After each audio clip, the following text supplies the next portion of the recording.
I'm delighted to have an opportunity to moderate this session. And I think I probably was asked to moderate as a way, those of you who are teachers know that you have the unruly kid, and you've got to find a sort of a responsible task for him to do just so he won't cause a whole lot of trouble. I think Mary Laura figured out that I was the unruly kid, and she had to sort of like get me something constructive to do, and I'm delighted to do it. This is a topic we're going to discuss this morning, about which I've given some considerable thought. I've really learned a lot. And as we think, I thought Governor Bush's formulation this morning was right on target. As he said, we need to commit to retention policies that are paired with intervention strategies. That coupling felt just about right, because the issue about which we will speak a bit this morning is one that has tended to generate more heat than light. And I've got to say that over the last few years, that has been reversed. In part, it's been reversed because the work of Mary Laura and her team has provided a sort of a backbone organization, a way of messaging and thinking about this set of issues that has gotten increasingly clear, that has invited folks to cool down a little bit and listen and think together and figure out where we can come together and not just the differences at the margin. And that work feels as if it's inspired legislators around the country to do the tough work of proposing, enacting, and refining the policies which are going to be needed to make this a good thing for kids. And none of this happens without the advocacy, the folks who are willing to raise hell when it matters, to get into the quiet rooms and figure out how to do this, to bring people together around the table. And really, so what you have here this morning is sort of the backbone organization, the policy-making work of a legislator, and then one of the premier advocates. And so it's a great panel. Now, what I would like to do is tell you a little bit about them. And to make sure that I really don't make things up, they actually wrote out for me what I should say. And it is so rare that I will read anything that's written, that many of you should mark the moment. But one of the things that they had the hotel do was to print it, and the hotel did one of these front and backs, which is always dangerous because it means you could only read half of it. So let me just mention the person who needs absolutely no introduction, my friend Mary Laura Bragg. She directs the policy implementation for the Foundation for Excellence in Education, who's obviously our host. Mary will talk about her previous work in Florida as director of Governor Bush's Just Read Florida statewide literacy initiative and its third grade literacy-based promotion policy. She will provide an overview of the components of the policy and the results that Florida has experienced. And she is so proud to say on every possible occasion that she is a classroom teacher. And while she's going on to inform her policymakers at the national level, she remains at heart a classroom teacher, and that comes out. She's a member of the Carnegie Corporation's Advisory Council on Advancing Adolescent Literacy. And I'm gonna stay out of the way, but they've even provided me some prompted questions as if I need them. This is when you know you're being managed. I'm a lawyer and law professor. Questions are my business, right? And when they give you questions, in other words, ask these. Please don't ask those. Well, I'm going to ignore the questions for the time being, and we'll see where it goes. Let me next turn to the good Senator Peggy Lehner. She represents the 6th district in the Ohio, 6th Ohio Senate district, which includes portions of Montgomery County and a hometown of Kettering, where she served for 10 years as a member of City Council. She will talk about her work as chair of the Senate Education Committee, her work with Ohio's Reading Gateway legislation, and her efforts to improve. This is, remember I said, it's really about not only getting the legislation, getting it right, and her efforts to improve and refine the state's 3rd grade reading guarantee by assuring quality teaching for 3rd graders who are not reading at the proficient level. And then we'll hear from Scott Laband, president of Colorado Succeeds, and he will discuss his work in Colorado to create a comprehensive kindergarten through 3rd grade reading policy, and what it took on the part of his organization and others to make sure that those policies provide effective early interventions for all students. And I've got to tell you, I know a bit about Colorado, and you can't say enough about an advocacy group that really understood the environment and managed to bring people together around the table to produce something for kids that was far better than any one of them could have done and any one of them had done, even though they tried for decades. But I've got to probably, the thing I should thank Scott for the most is not just his service as director for Senator Mike Johnston, who is the senator who is responsible for much of the great legislation in Colorado, and not just for being a founding board member of the Rocky Mountain Preparatory School, though I know that's really what impresses Mary Laura here. What I've got to thank you for is because of you and your troublemaking in Colorado, I got a chance to meet Mary Laura Bragg. That's an accomplishment. So I did not write his introduction. I did not write it. So you're on. Please. Thank you, Ralph. I thought you were going to say that I'm most proud to say I'm from Mississippi, and a high school teacher. So I am excited to share Florida's comprehensive literacy policy with you. In 2002, our legislature took a bold step to end the practice of sending 3rd graders who were unable to be successful in 4th grade and not allow them to go to 4th grade, but make sure their needs were met a second time in 3rd grade. So I'm going to start off by making it very clear that in Florida, intervention happens from day one. It happens kindergarten, 1st, 2nd, and 3rd grade. Retention is a last resort, but it is used for students who will not be successful. If a student is retained, they get an extra year of very intense reading intervention because the goal is to send them on to be successful. What we knew in 2002 when we started this policy was that 3 out of 4 3rd graders, or 9-year-olds, who were struggling in reading would go on to struggle as a reader for the rest of their lives. And we also knew that the overwhelming majority of students, and this actually is both of these are national statistics, overwhelming majority of students who were referred for special education services were your garden variety struggling readers, that they had not been taught how to read, and at no fault of the teachers, they did not know how to meet their needs, and so they referred them for special education services simply because they were struggling readers. And so what the legislature decided to do is enact a policy of retention, tough love, but loaded with support. We knew, lots of research showed that retention didn't work, and so we went about it from a totally different direction.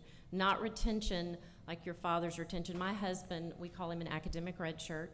I don't call him that to his face, but he was retained in 4th grade. Should have been caught much earlier, and was that disruptive child. Spent a lot of time in the art supply room by himself, which is also dangerous. But these are the kids that need the extra year of intervention, and the goal is to keep the percentage of kids who need that extra year as small as possible, and ultimately to not need this policy. So Florida's policy: early literacy screening kindergarten, first, second, and third grade. Within the first 30 days of kindergarten, Florida's kindergarten students are given a screening, and the parents are notified immediately if their child has a reading difficulty. And they are involved all along the way. Individual reading plans are created for any child, kindergarten, first, second, or third grade, who has a reading deficiency. And the parent is involved, and they're given strategies to use at home, and they're told, this is what we're going to do for and with your child. For third graders who score at the lowest level of our state test, we have 5 levels, so the lowest level, they are retained for an extra year of intervention unless they can meet a good cause exemption. We did not want one test on one day to be the determining factor as to whether a child had to stay in third grade another year. If they could prove and demonstrate through 2 other performance measures that they would be successful in 4th grade, they received a good cause exemption. One of them was an alternative standardized test to show that they were proficient. The other performance exemption is a portfolio of student work that is benchmarked to the state test to show that they're able to be successful. We also have a few other good cause exemptions based on the status of a student. If they are a English language learner who's only had 1 year of instruction in English, if they are a student with a disability who does not take the state test. So there are exemptions to the policy. And then if a child is retained, they receive a totally different course of instruction the second time in third grade. It's not the idea of we're going to stick them through and once more with feeling maybe it will happen the second time. It is a different course of instruction. Sometimes it includes a different teacher, different curriculum, definitely much more time to ensure that their needs are met. But along with our policy came tremendous amounts of support, and it started with leadership from the governor's office, from the legislature, from the state board, and from the commissioner of education. A reading office was created, solely dedicated to implementing not only this policy, but looking at good instruction across the board. We retrained 53 or 56,000 K-3 teachers. We retrained every teacher in the state. We trained principals. We provided reading coaches to work with teachers, not to work with the students in the class, but to work with teachers so that they had on-site professional development. We had a comprehensive system of assessment that I talked about, the screening and the progress monitoring throughout the school year. We required districts to host summer reading camps, which was a 6 to 8 week intensive intervention for those students who had scored at the lowest level and were at risk of retention. We had many state partners. The business community got incredibly involved, local volunteer groups. The governor used his position as governor to ask Florida-based corporations to help out, and they did. It was tremendous. And parents. We trained parents. Very quick and easy things that parents could do at home. Not to make them reading teachers, but to say, do you read the box score in the newspaper with your child in the morning? Let's talk about how you can use the box score. How can you use the cereal box? Lots of different ways for parents to get involved. So a little bit of data. The red bars are the percentage of students who were scoring in the lowest level on our state test. And the blue bars represent those that were being retained. So if you look at the very first year, 2000, 2001, 29% of our students were reading at the lowest level. And to say they were reading is not really true. They were functionally illiterate. 3% were retained. And that retention percentage was not necessarily because of reading. It could have been because of social issues, their behavior, that they didn't come to school. The first year of the policy, 23% were reading, so we were already making some headway because of the school grading system. 14% were retained. It was a horrible year. There were marches on the Capitol. There were national reporters who were calling the office all the time, and I was the person responsible, along with Shan Goff, who happens to be sitting in the audience. It was a tough year, and we scratched our heads because there was no outrage 2 years, 3 years earlier when 30% of our students were not reading. The outrage came in insisting that these kids not be promoted because they needed extra help. What you can see is that every year, fewer and fewer students were reading in that lowest level. Therefore, fewer and fewer students were retained. When you look at 08, 09, and further out, you see that we kind of flatlined. Couple of reasons for that. We revamped our test, a harder test, and we increased the standard to be proficient. But there are other reasons too. When you get complacent and you decide that you got something taken care of, you take your eye off the ball. And when you don't continue to focus and you don't continue to make it a priority, things tend to stagnate. And so Florida's facing an issue where we're not done. We're not even close to being done. And we've got to really revamp and reprioritize what we're doing in reading. So real quickly, if you remember at the beginning, I said there was that statistic, 80% of students who are referred for special ed services K-3 are your garden variety readers. This is looking at 300 Title I schools in Florida. And what this shows you is the percent of students referred for special education services for their learning disability in reading. And you can see a dramatic cut in the percentage of kids that needed special ed services because they were reading. There is research that shows, independent research on Florida's policy that shows that students who were retained and got the extra year of intervention outperformed the peers who were not. The gains grew substantially, and the greatest impact in learning were minority kids.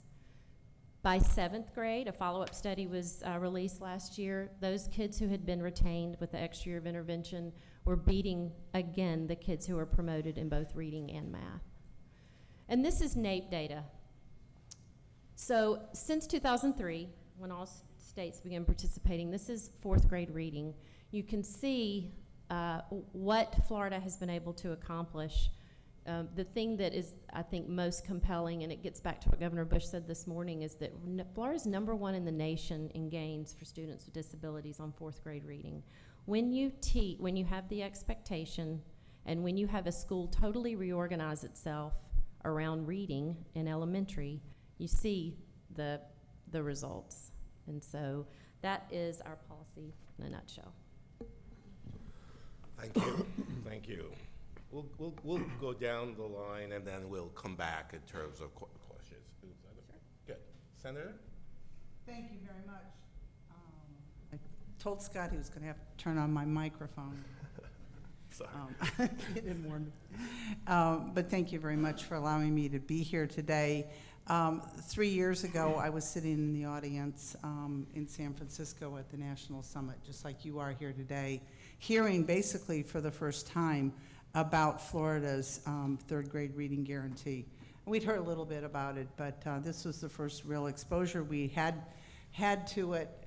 At that time, for some reason, Ohio sent something like 30 people to the summit that particular year, staff people, lots of legislators, members of the governor's staff.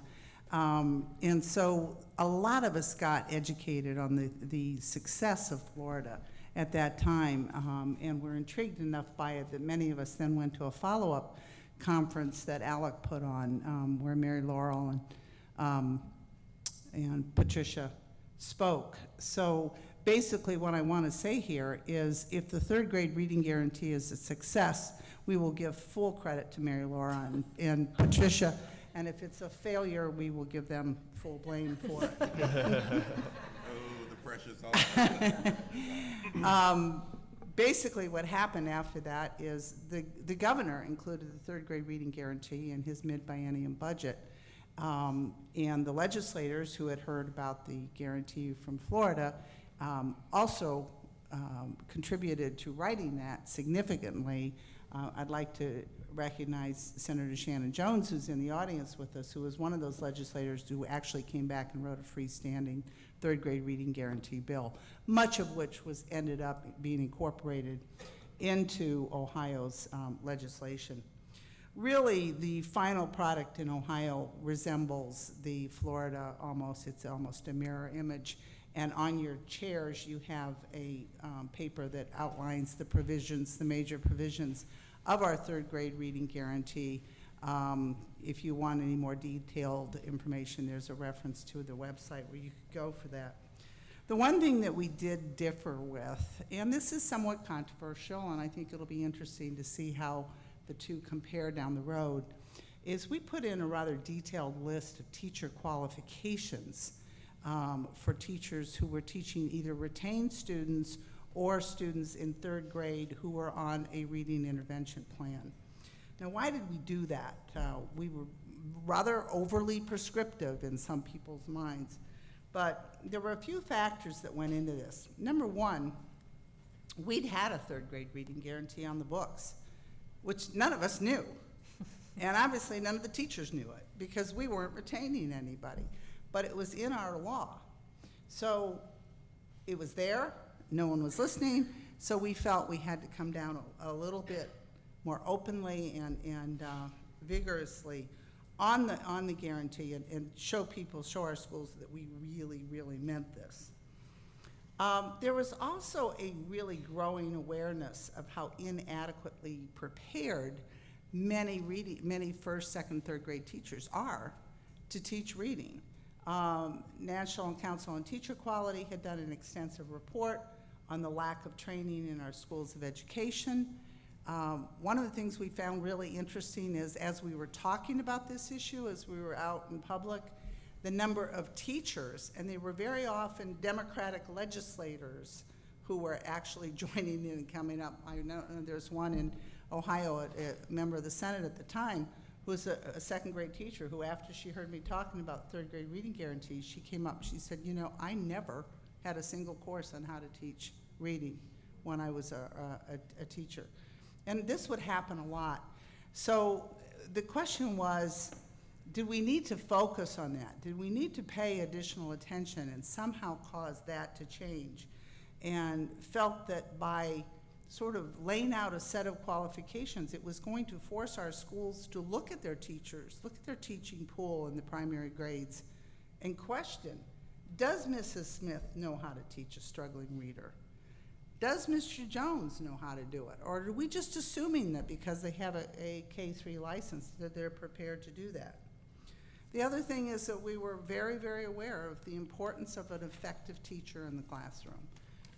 You heard Governor Bush this morning talking about 1.5 years worth of growth versus half a year's growth.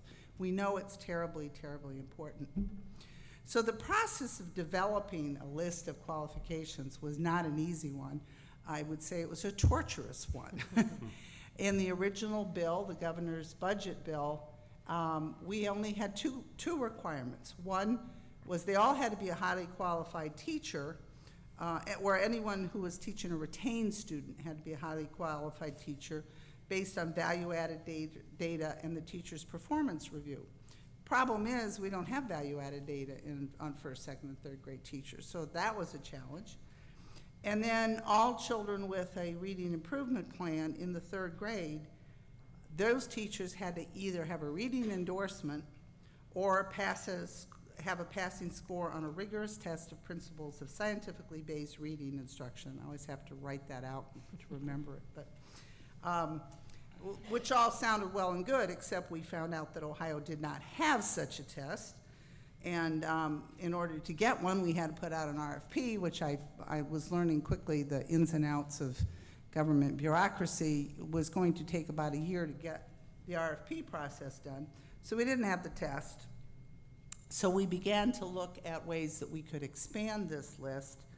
And there were actually 2 subsequent pieces of legislation where we expanded it. The second one had a provision in there, and I'm not quite sure where this came from. It did not come from me, but it required that any teacher teaching a child on a RIP had to have 3 years of teaching reading in the previous 3 years. Well, the schools went ballistic over that one because the turnover of teachers is so high. There just were not a pool of teachers like that, so that obviously wasn't going to work. Finally, we came up with a bill called Senate Bill 21 that we outlined a rather extensive list, and you have those list of qualifications on that sheet that I handed out, and we might just take a quick look at those. They could have a reading endorsement, K-12 reading endorsement, a master's degree with a major in reading, above expected rating for value added if they'd been teaching 4th grade, or earned a passing score on a rigorous test of principles, which by this point we now had, hold an alternative qualification approved by the department in some sort of reading course. This would be an Orton-Gillingham, reading recovery, Dibbles, any number of courses was possible. For those teachers who taught 1st through 3rd grade, they had to be rated most effective for the most recent 2 years of instruction, an educator's license. You can read through the rest of this, but it was rather an extensive list. And our feeling was that somehow if you didn't have teachers who could meet one of those qualifications, as a principal of a school, you needed to be kind of looking for some additional teachers. And this was the thinking on that.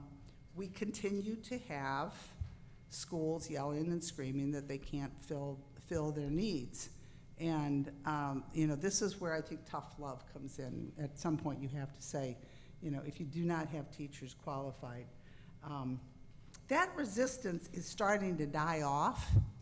And I think it is because of a recognition. I think a lot of principals are going, whoops, you know, something maybe is wrong here if our teachers are not trained to teach reading.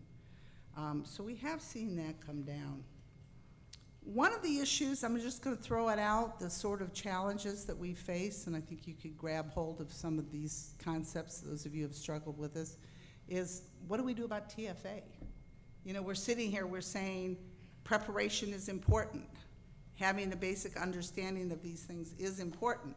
And yet we're going to let a TFA teacher come in, which we support, and let them teach without any of this. So those were some of the types of controversies that we faced. And I admit, I think there's a legitimate issue there worthy of debate. So 1 year later, major challenges are we continue to have concern over retention. The idea, I had one of our leading superintendents in the state referred to it recently as killing a fly with a sledgehammer. Well, I think it's more like killing the wolf at the door with a sledgehammer. And I don't think any of us really have a problem with killing a wolf at a door. Letting a child go through school not knowing how to read is not a mere annoyance. It's not a fly buzzing around your head. It's a major, major problem. The cost of retention is significant. Additional classrooms, teachers, interventions, et cetera. Ohio's program may well be underfunded. We're going to have to see. The governor's philosophy, the superintendent's philosophy is we need to reprioritize the money we're spending, and I think that's great if we have people really willing to do that. It's not always so easy. And we do seem to have a shortage of teachers who are truly qualified to do it. The benefits that we have already seen in 1 year, and you understand we have not retained a single child under this program yet. That's this year. But schools have really, really started focusing on the importance of literacy, really making a major effort. Communities are engaging in the effort. Across Ohio, we are seeing collaborative efforts among community organizations, businesses, social clubs, all sorts of people stepping up alongside of our schools and helping with this effort. A huge thing is renewed interest and recognition of the importance of early childhood education. Ohio has not had any kind of real significant early childhood education, and we have a growing interest in recognition in the importance of that to undo the damage of a child coming in 2 years behind is just unacceptable. So I'm hoping that you're going to start to see Ohio really moving in that direction. Hopefully we're going to see some real significant changes in teacher prep programs around reading instruction. But I think the most important thing is kids are starting to learn how to read. We do have, I'd just like to conclude by citing, we have one school district that said we're not waiting for the year. We're not going to delay for the 1 year. We're going to get going on this year, and we're going to retain kids this year. So without the 3 years of intervention that I think is so important with making reading retention almost a first resort instead of a last resort because they did it so quickly. Springfield City Schools had 564 children in their third grade. They retained 87 of them last year. But over the summer, they provided reading intervention and got that number down to 18. So they actually only retained 18.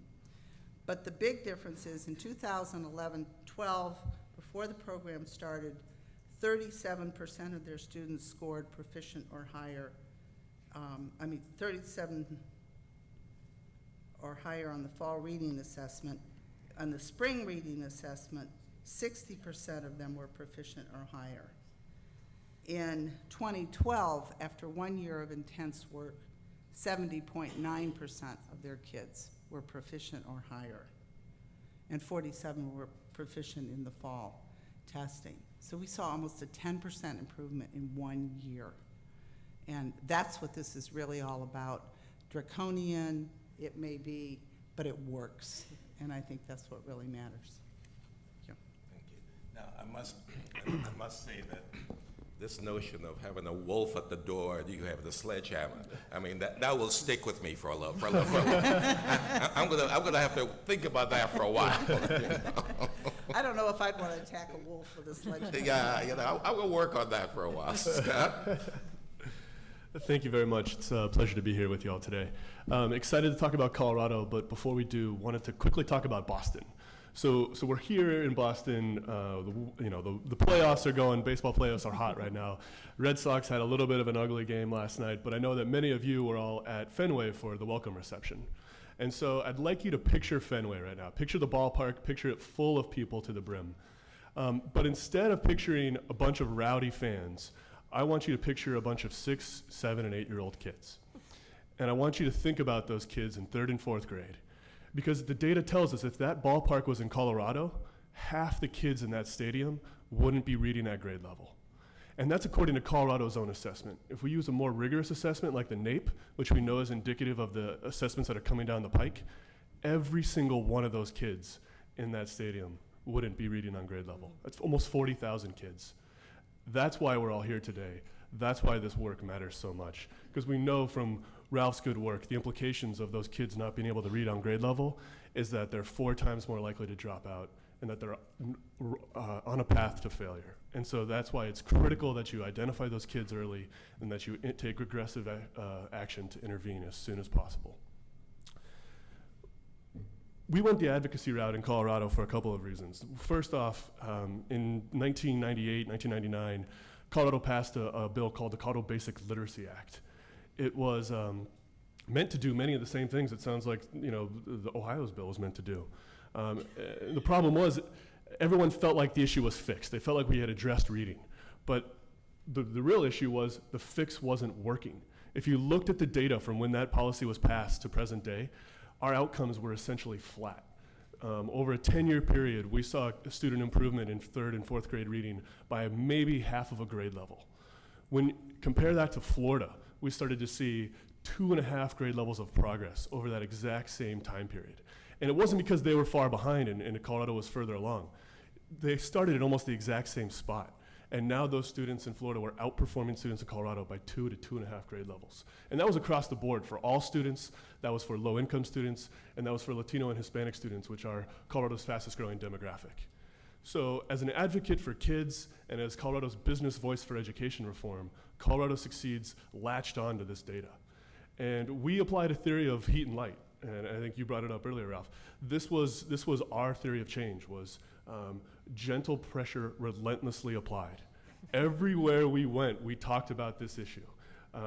We shone a bright light on the fact that we were not moving outcomes and shone a bright light on the fact that the damaging implications that happen to kids who aren't reading by the end of 3rd grade. We then turned up the heat to fix it. We did this through a number of ways, but just a couple of examples. We have an annual event every year where our legislature comes together to meet and talk with national experts from around the country about how to improve our education system. We had Tony Bennett come out, we had Paul Pastorak come out. We then convened a separate literacy conference for education stakeholders, legislators in our state to meet with national experts that we flew in Ralph came into town for that. Mary Laura came into town for that. Several of the chiefs for change, like Secretary Scandera and Eric Smith, Janet Barisi, came into town. We really had thoughtful conversation about who was moving the needle and how were they doing it. We tried to really grapple with these things. We started presenting to interim legislative committees to show them the data and to explain, to ask for explanations as to why things weren't moving and to see what could be done to change that trajectory. We started bringing delegations of legislators here to this conference to hear from the experts and to get the chance to talk to some of the great minds that are part of the foundation and part of the work here. We wrote op-eds, met with editorial boards, tried to keep this in the front-facing issue from the press and the media. Largely what it took from us was building a broad coalition of support. And so it wasn't just the business community pushing this, but it was children advocates. It was groups like Stand for Children and the Colorado Children's Campaign. It was also the civil rights community. We were able to go and talk with the Urban League and express to them the impact that this was having on their kids and said, we need you as part of this coalition if we're gonna move this ball forward. And then most importantly, we created a core group of legislative champions.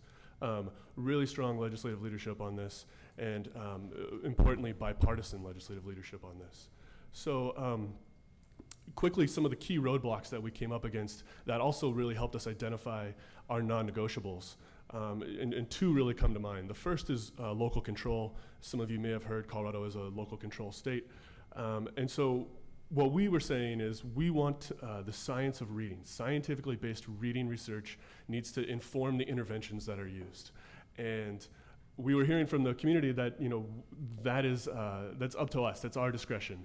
And we continue to liken it to the medical profession, where we said doctors know what the research is, and when they're faced with a patient who is struggling with an ailment that the research tells them how to address it, they apply that research. And teaching is both an art and a science, that there is science that really guides how to and teach people how to read, and that needs to be applied when we know when the situation warrants it. Anything else is malpractice in our mind. And so this was critical to us. This was a non-negotiable for us. So we changed the conversation from one about local control to one about local responsibility. The next piece was retention. Obviously, I think retention is a loaded word and sometimes a dirty word in the community. I think it gets a bad rap for a number of reasons, and I think a lot of it has to do with the way that the policy has been applied and implemented in other places. It wasn't done with fidelity. It wasn't structured well. I think there's also a lot of poor quality research out there on the issue. But putting all that aside, I think the real issue with retention is we have a system today where kids show up and they sit in a chair for a year, and if they sit in that chair for a year, they then move on to the next grade. And so the equation really looks like this. It's a fixed amount of time and a variable amount of learning. What policies like this are trying to do is make the amount of learning and the student achievement that fixed portion of that equation and make the amount of time variable. And so we started talking about retention as the gift of time. And if kids need another year, then by gosh, we're gonna give it to them.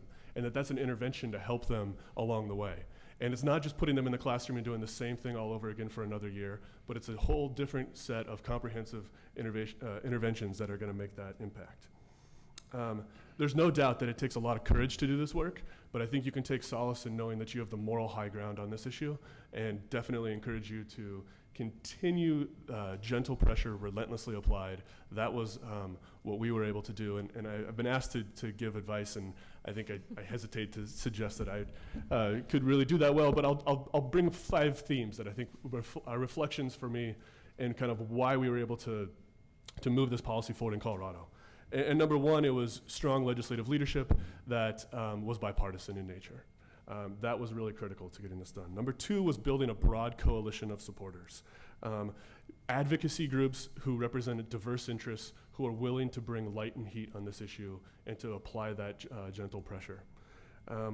The other thing I would say is think about how this specific policy aligns to the other policies that you're pursuing in your state. This isn't a magic bullet. This isn't to be done in isolation. You don't want to think about this policy as a bolt-on, but rather woven into the fabric of your entire education reform movement. It takes a comprehensive set of policies. We talked about these already, whether it's educator effectiveness, or school leadership, school choice, school accountability, district accountability. Weave this command focus on literacy into that reform package that you're doing in your state. The next thing is language matters.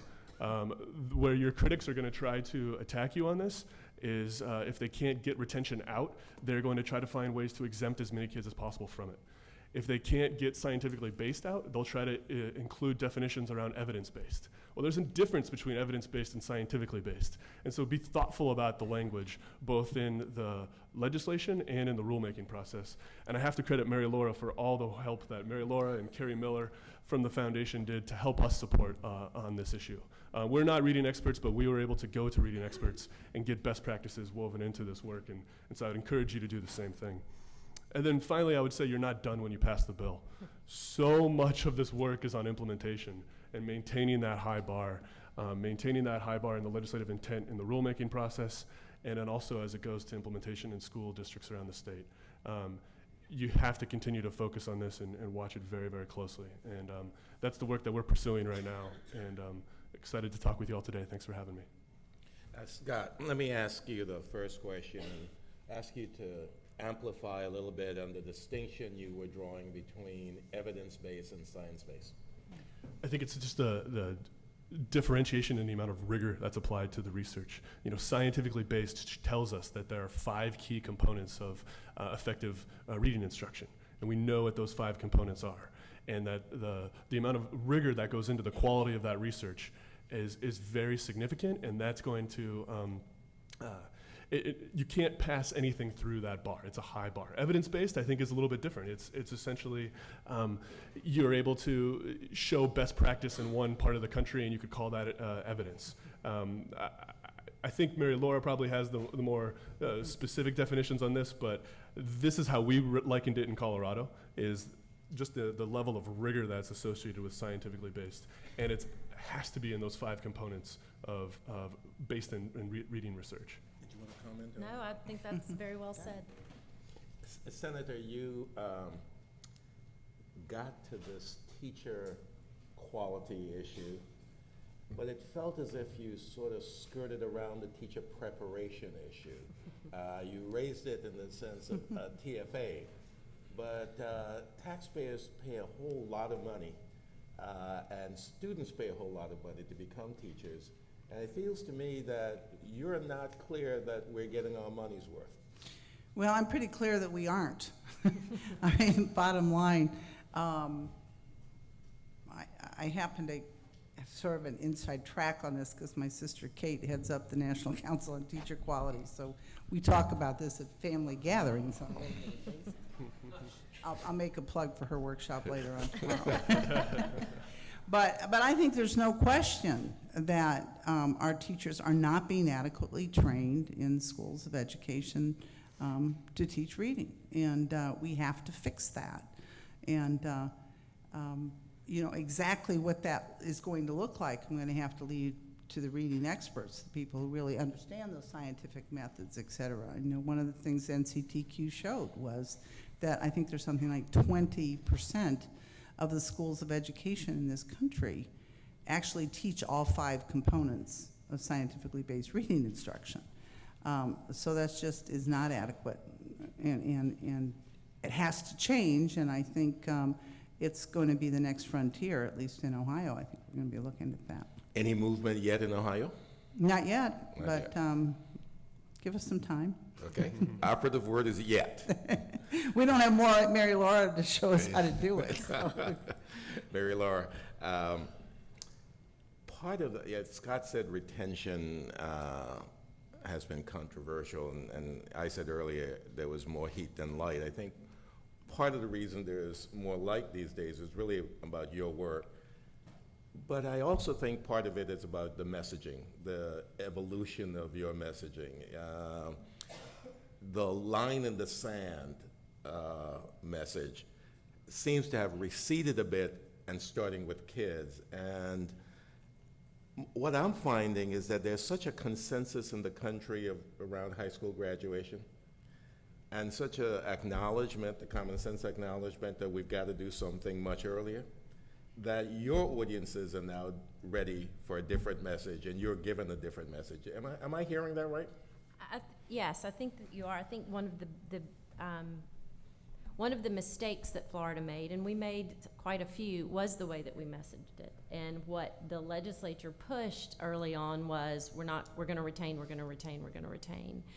And that's part of the reason that there was the hue and cry over, because we didn't talk about all of the other things that the legislature was requiring states to do, the districts to do, all of the intervention. And I think that in the work that we've been fortunate enough to do with states who are interested in getting this right, we are able to, it's like 49 second chances to be able to say, here are the lessons Florida learned. Don't go out, don't go, your leading message should not be retention. It should be, we need to get kids reading by the end of third grade. And one of the best messenger, I think, of this, the best person to push this through are middle and high school teachers. Because I taught 10th grade high school history. We were the recipients of kids who had been pushed on before they were ready.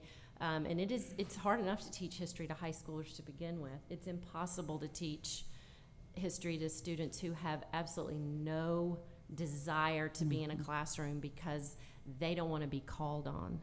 And I've used this statement before, but the vacant stare of a 10th grader who cannot read is heartbreaking.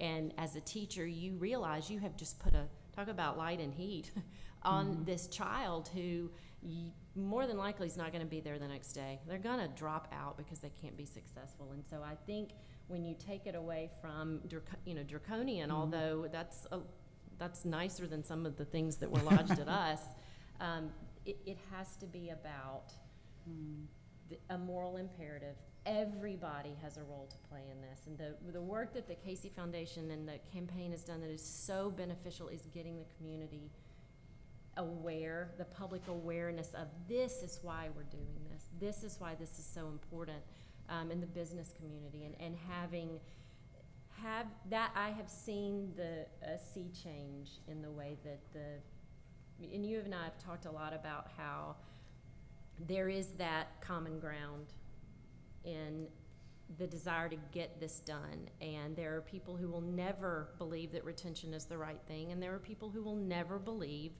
that social promotion is the right thing. And to be able to find that common ground, and Ralph Smith coined the term smart retention policies. And that's what I would, not to speak on behalf of my co-panelists, but that's what Ohio did, and that's what Colorado did. And many states across the nation are really looking at how do we do this?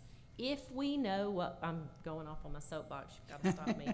If we know what we know, and we know what the data shows, how can we continue to move these kids along? Because you talk about the self-esteem of a third grader who's going to spend another year in third grade. What about the self-esteem of a 9th or 10th grader who drops out? So. Yeah. I'd just like to add on this whole idea of messaging. If I had to do it over again, I don't think I would use the word guarantee. I think I would use the word promise. Because I think it implies that we're making a commitment as the school system, as the district, as the state, that we're promising you we're going to make sure your children learn to read because it's so important.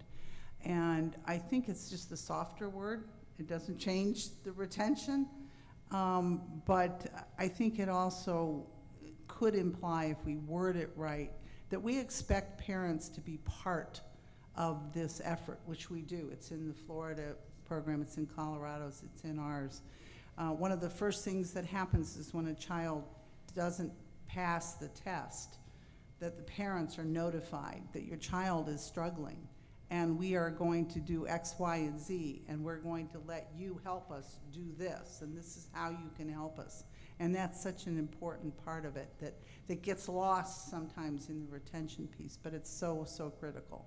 Scott, this sounds like really we're all sort of moving toward the gentle pressure relentlessly applied, and then some of us remain on the not so gentle pressure relentlessly applied. We're accused of that too, yeah. No, I mean, I think the other thing to remember about this policy is that it's about your first instruction being your best instruction. And this wholeheartedly needs to improve universal instruction across the board. And if we do that right, and we identify kids early and we intervene early, there really isn't going to be a need for retention. So while that dominates the conversation, in some cases, it's really unfortunate because it's really only there as a tool, as a lever. I think it creates the sense of urgency that you need to act, that the rest of the system needs in terms of holding itself accountable for that first and best instruction and for that early identification, early intervention. You know, we're going to move the conversation away from the front of the room to the folks who are here. Let me say just 2 minutes on the campaign for grade level reading. We launched this campaign 3 years ago, and it really has a call to action and a response to a call to action.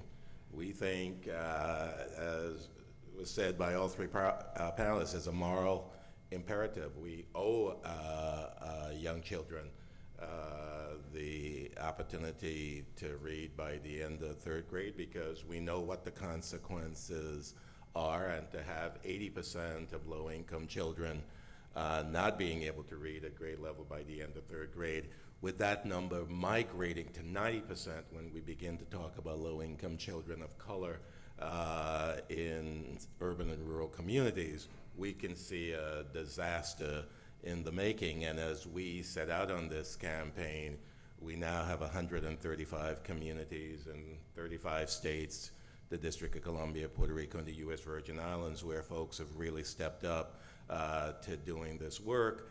And part of it really is the fact that we've sort of outlined that 3 things we have to get done.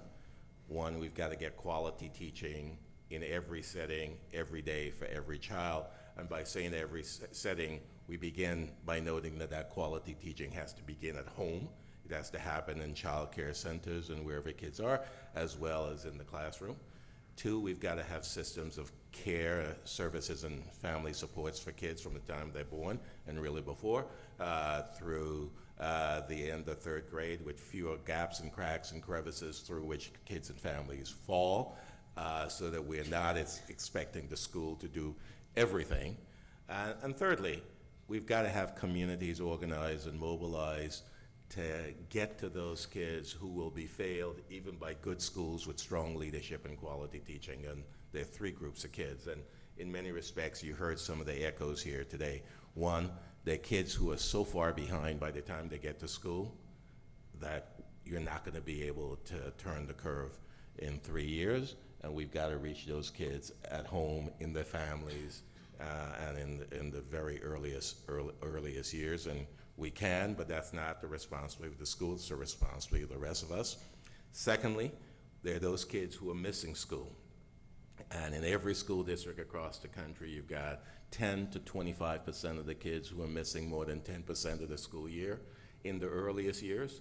And if you miss 10% of the school year, whether it's an excuse on, excuse absence, whether that absence was prompted by an asthma, or oral health care, family functioning, family mobility, whatever the cause, if the kid's not in the classroom, it's not going to matter if we put a really good teacher there, the strong curriculum and great skills.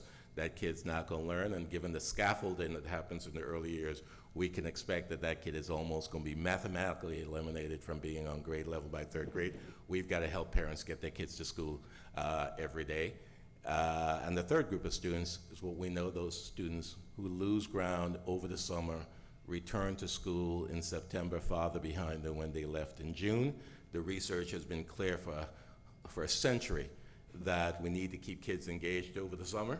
And in fact, in this audience, if I were to ask you where your niece or nephew or child or grandchild will be at 2 o'clock, the third Tuesday afternoon in July, many of you can pull out your smartphones and tell me, because what we know is summer is a choice between risk and opportunity, and for the kids we care about, we have them so tightly scheduled it looks like a military operation. We know where that kid's going to be every time. That kid's got more play dates, camp goes, piano lessons, whatever. We've got to make sure that some kids whose parents can't tell us where they're going to be at any time because their summers are so disorganized, they're so disengaged, we know those kids are going to lose ground over the summer. We think that if we can capture the kids who lose ground over the summer, fall behind during the school year because they're missing too much school, come to school too far behind to catch up, that we can give schools a fighting chance with those students. And if we give schools a fighting chance, we have a shot at making this retention something a quite good contribution to what happens. So that's what we try to do with the campaign for grade level reading. I didn't want to take the time from our panelists, but this is your time, and let's take some questions and comments from the floor. And let me just invite you, you don't have to put a question mark at the end of your comment to make it a question. If you have a comment to make a comment, and we'll take several of them and give the panel a chance to respond as a group collectively at the end. So please. So you go to the microphone. There are microphones on both sides. But I saw a hand right here. You had your hand up. So what you? There are teachers in the room who need no mics. Please. As a veteran third-year teacher, now legislator, but I did countless parent conferences along the way. And I'd like you to address how you dealt with parents. We know some parents appreciate and embrace that their students are going to get an extra year if they're retained, and other parents are going to fight you tooth and nail. So how did you deal with parent outrage, if you will, of parents who really didn't understand why students needed to be held back or were afraid for their student? Yeah, let me do this. We're going to keep a quick record of the questions here, and we'll try to answer them. But I'd love to get several questions on the floor before we start the process of answering. So let's get them, sir. I have two questions. Hugh Blackwell from North Carolina House. You made reference, I believe, that about 20% of the schools of education are teaching how to teach reading well, and I'm wondering if you could tell us where we can get a list of them. My second question is, as we emphasize this reading program in K-3 as being necessary to future student success, is anybody also trying to tie success in this K-3 reading program to teacher or school district funding or compensation? Thank you. Please identify yourself, because the answers to some of these questions are probably sitting right next to you, and I expect to see a whole lot of small meetings when we leave here. Is there a couple more over here? Yes, I'm Jim Shear from Nebraska. For the three states that did Florida and Ohio and Colorado, with the legislation, was it new money for the reading programs, or was it redirected current dollars? And if it was new money, how difficult was it to provide that new money within your legislative? Couple more, sir. Yes, I'm very interested in the summer reading programs. It's a great idea. My concern is, especially in the more rural areas, transportation's an issue. Quality teachers are already an issue, and now getting them there for the summer is a concern. What state policies or suggestions do you have to better grow the summer programs, especially in the rural areas of your state? Okay, we'll take two more, please. How are you?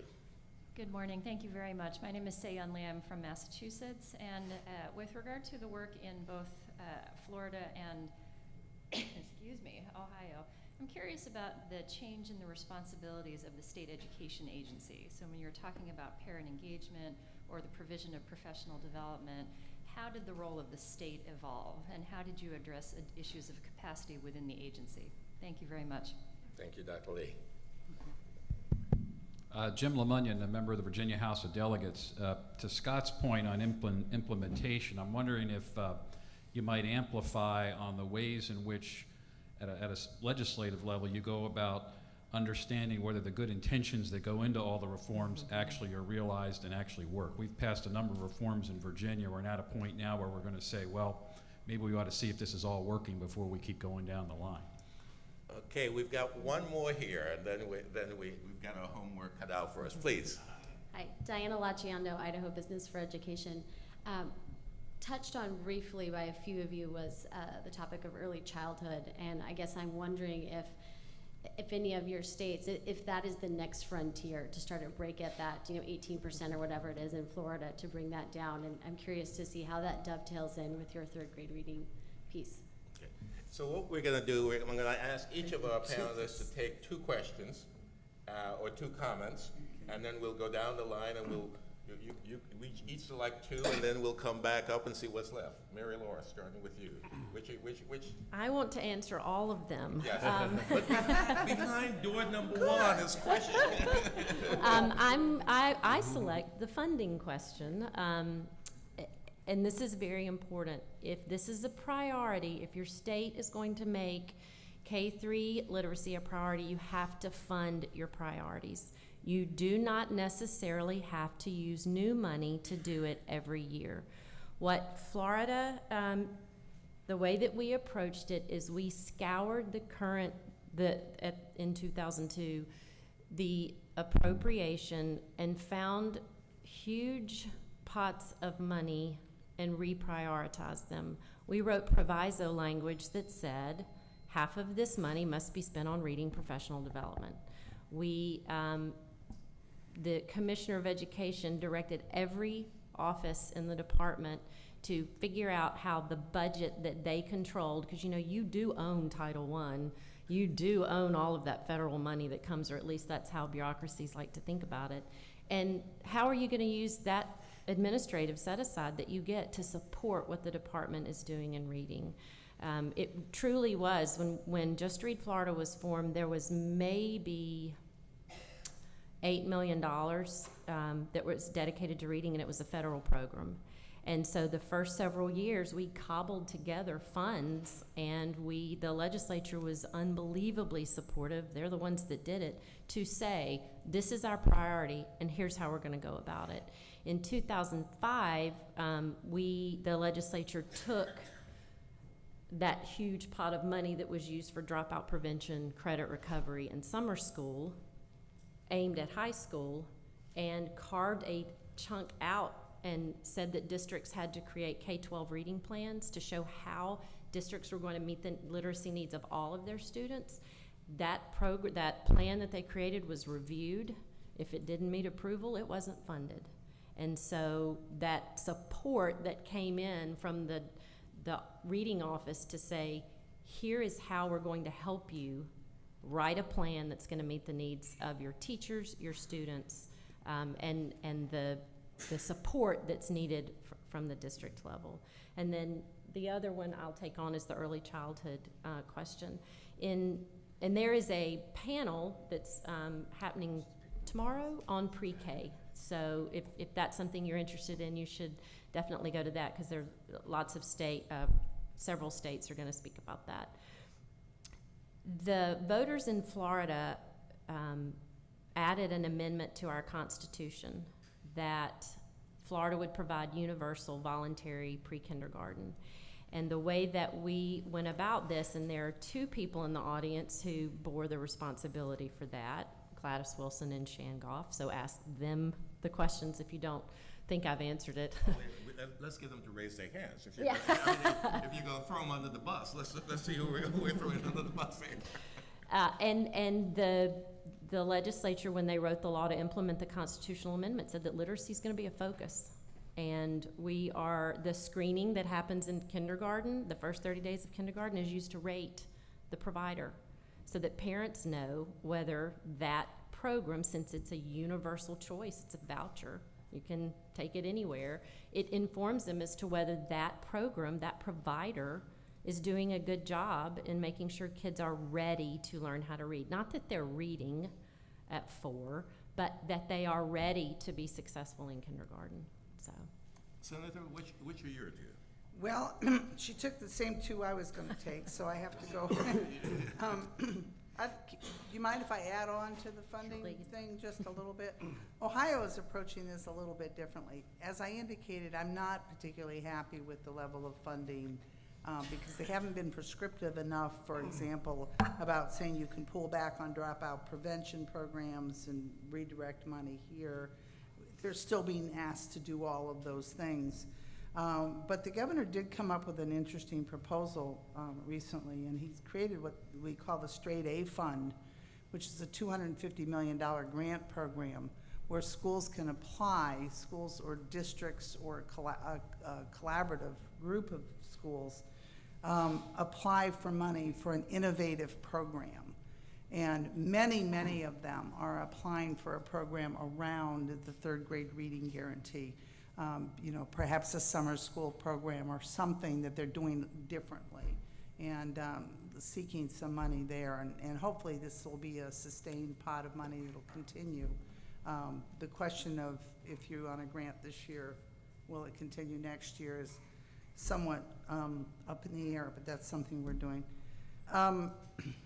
I'll take the question. Let me ask you Okay. to draw on your family connection here, because I don't think any of us can answer the question of which schools are doing the best job at teacher prep, unless somebody wants to take that. But you've got a family connection and a report that might tell us something about that. Should you? Well, I'd go to the National Council on Teacher Quality website, and I believe that they National have Council on Teacher Quality, Yeah. their website, and who Yeah. was the person that you mentioned earlier? Kate Walsh. Yeah, she's the president. She's really good. I didn't know there was a connection, but Yeah. she's really good at that. So- Because they have a really good, the recent report that really talks about this teacher quality issue, and I think would probably be a good answer, that will provide a good answer to that question. Yeah, that's the latest report is a broader report than the reading instruction. That one was a few years back, and I probably misquoted the 20%. So if you go to the website and I was off a few percentage points, you forgive me, but you'll find that information on there. The dealing with parents question, I was going to take that one. One thing I've heard over and over from superintendents and principals is we've had kids that we knew needed to be retained, and parents just would not let us do it. The third grade reading guarantee gives them the ability to say, hey, it's not me, it's the state, it's the law, you can't do a thing about it. Sorry, if you don't like it, go call your legislator. And I'm sure when that happens, they will. But it also... They will. Yeah. One of the things is that they're saying, you know, we can now say to a parent of a first grader who needs to be retained is your child will be retained when they're 8, which is tougher than when they're 6. So that's the law. We really recommend you do it now, and they think that's going to help with earlier retention policies. So that's the one thing I had to say about that. The implementation challenge, that's huge, because in Ohio, and I know certainly in Florida, we're implementing a lot of different things at once, on top of, you know, Race to the Top requirements and No Child Left Behind and all of those federal things. We also went to the A to F grading system this year with a new report card. We're measuring a lot of different things, and our teachers and our schools are just screaming too much, too fast, and you know, I tend to sort of sympathize with them, and then I hear Governor Bush get up there saying, don't buy into that. So I'm going to go back home and be tougher and tell them too bad, just do it. Scott? I'll tack on to a couple of these, just and take on a couple additional ones. But real quick on the money question, I think it's important that you fund your priorities, and I think it's also important you realize in kindergarten through third grade, what is more important than teaching a kid how to read? And I think there's a simple answer to that, and I think there's also some real significant cost savings that come with that. So you do that well, you're going to see it on the back end in terms of your dropout rate, in terms of your remediation rate. So just I think another piece to add to that conversation. On the using this data around early literacy, I mean, what gets measured gets done. So we put that early literacy data into our teacher evaluations. It's being measured as the growth that informs how their 50% of student growth in their annual teacher evaluations. We also put it in our school and district accountability framework so that they can earn additional credit if they're moving the bar well in those areas. It's something that they also, if they are a struggling school, have to specifically call out how they're going to address literacy in their elementary schools. And they have to create a plan that is submitted to the state on that piece. So I think focusing on the accountability system is important, and you need to have a connection there. The implementation question, I think, is a great one, just 5 kind of things that came to mind. Number one, we talked to our legislators, and as this went over to the state board for rulemaking, we had our sponsors come and testify at the rulemaking hearings to make sure people knew what the intent of the legislation was and to hold a high bar that mirrored that intent. Number two, we had the sponsors come and talk to the commissioner and to the Department of Education. We've, as an advocacy group, built a very strong relationship with our commissioner's office. He's 100% committed to this. They have a really strong early literacy department at the state. They are incredibly committed to this. And so leverage those strengths that you have there and start building those dialogues to figure out how you can clear the brush for them and how you can help get the system out of their way so that they can make this change. In education, I don't think we do a very good job of change management, so I think that's a very important piece of this conversation that needs to happen. And so as a legislator, I would go back to all the schools, districts, and superintendents in my district, and I would talk to them about the importance of this legislation. They probably weren't involved in that conversation when the bill was passed. So let them know how important it is and let them know why the science of reading is so important and why that's going to be something that they need to focus on in terms of how they prepare their teachers. I would say call for legislative briefings in terms of what's working, what's not. Are we meeting those outcomes? Put some benchmarks out there in terms of what you want to see your student outcomes improve to, and ask the hard questions in terms of why they're not reaching those, if they're not. And if they are, find those pockets of success and share them, celebrate them, and make sure that other places are adopting them across your state. And then lastly, I would say the next policy that you would hopefully follow this up with is that educator prep policy. So requiring that teachers know the science of reading as they come through their training, and requiring that those who have already come through their training gain that critical knowledge. Mary Laura, let me ask you to take on this one last question, and that is this issue of capacity, because after all is said and done, we need systems that have the capacity to actually do the work. What's your advice? I believe the question was about from the state agency perspective, and it goes back to leadership. If you have the leader of the department say everybody in this department is responsible for the K-3 literacy policy. When the director of food and nutrition walked probably the first time ever to the 14th floor and sat down in my office and said, this is what we want to do to help. Think about all of the things that we print. Think about all of the things that we control at the district level. What can we do through the food and nutrition office to help ensure that reading is a priority? They never for once thought that they were going to be responsible for implementing the policy, but how can we help? And so when you have that leadership from the top that says, yes, we have a reading office. We started out with 3 people. They were not new hires. We stole them from other parts of the department and then added a few other people over the 8 years of the governor's, at that point, 6 years of left of the governor's administration. It is no different from finding money in the budget. It's finding support from within who you know, in the department that you already have. There was a question about rural America. The rural issues are canary issues. Now, as soon as we have made a commitment to all kids, we should really look and see the questions and challenges of rural America, because that tells us the questions and challenges that we're going to have from the kids who are traditionally left behind. And let me thank my friends from Scholastic for not jumping up and saying that we're not going to be able to solve this problem just by human capital. We're going to need to use technology. We're going to have to get a technology play if we're going to reach all kids, especially during the summer. And that's a whole new conversation that I think some of which will happen here, but which ought to happen a lot more elsewhere. Let me ask you to join me in thanking our panelists for a wonderful presentation.